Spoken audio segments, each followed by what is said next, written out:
we are going to differentiate the given function, and we are going to use the chain rule more than once to differentiate this function. Notice that it's a single function. It's not a sum, not a product, not a quotient, but it's a single function. And it's a function of a function, so therefore we're going to use the chain rule. Now notice that we have radical something, and it looks like y equals radical x to begin with. So the outer function is radical x. When we differentiate radical x, it's going to be y prime, which is the derivative, is equal to 1 over 2 radical x. So we use that first. So instead of x, notice that it's a function of x.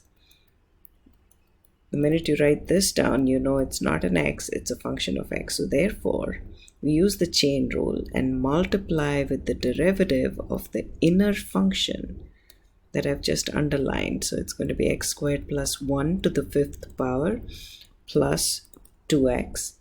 That is equal to 1 over 2 radical x squared plus 1 to the 5th power plus 2x times, and now it's a sum of two functions.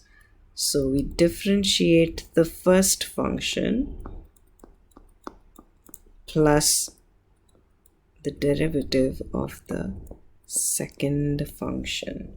So now this is equal to 1 over 2 radical x squared plus 1 to the 5th power plus 2x times the derivative of x squared plus 1 to the 5th power is 5 x squared plus 1 to the 4th, and that's because it's a function of a function. It looks like y equals x to the 5th, except that the inner function is not an x, it's a function of x. So we use 5, leave the inside alone, x squared plus 1 to the 4th power, because we're differentiating x squared plus 1 to the 5th power with respect to x squared plus 1, and that's why we get this.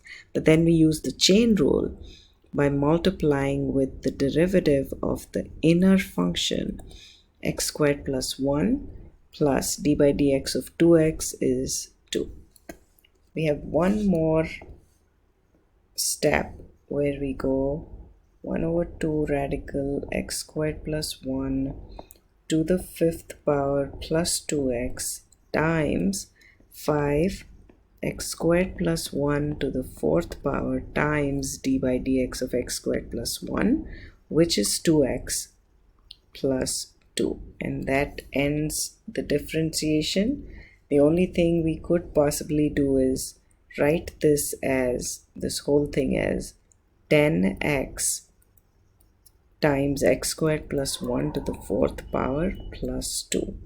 You could simplify it to this, and it would be that divided by 2 radical x squared plus 1 to the 5th power plus 2x, and that's the derivative f prime of x.